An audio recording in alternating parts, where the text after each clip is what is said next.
Frères et sœurs du Cameroun, peuple digne d'Afrique, peuple de montagnes, des forêts et des fleuves, en ce moment crucial de votre histoire, alors que le Cameroun s'apprête à choisir la voie de son avenir, je m'adresse à vous, non pas en dirigeant de notre pays, mais en frère africain, en fils du continent qui partage vos douleurs, vos espoirs, vos luttes.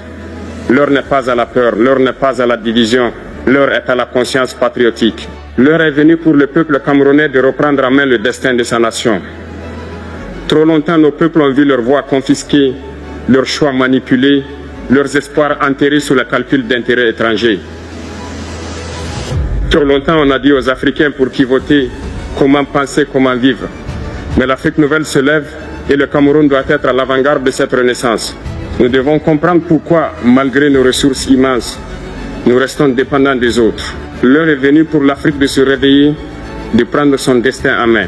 Nos richesses doivent servir d'abord à notre développement, à l'épanouissement de notre jeunesse. Le vote, ce n'est pas un jeu, ce n'est pas une formalité, c'est un acte de résistance.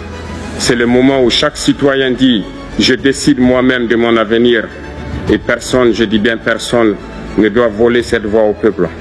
J'appelle les institutions, les forces de défense et de sécurité à rester du côté de la nation et non des individus.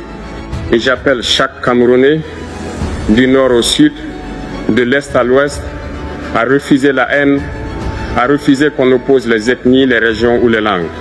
Car le Cameroun est un et indivisible. L'Afrique a besoin d'un Cameroun fort, stable et souverain. Un Cameroun où la jeunesse ne fuit plus, où les anciens conseillent avec sagesse, où les dirigeants écoutent avec humilité. Un Cameroun qui, demain, marchera aux côtés du Burkina, du Mali, du Niger, du Congo, du Sénégal, de toute l'Afrique libre. Si le peuple camerounais se tient debout, aucune puissance étrangère ne pourra décider à sa place. Si la jeunesse se mobilise dans la paix et la vigilance, aucune fraude ne pourra renverser la volonté du peuple.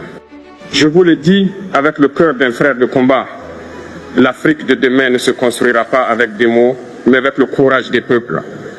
Et aujourd'hui, ce courage, c'est à vous, Camerounais, de le montrer au monde. Que Dieu bénisse le Cameroun. Que Dieu bénisse l'Afrique libre et digne.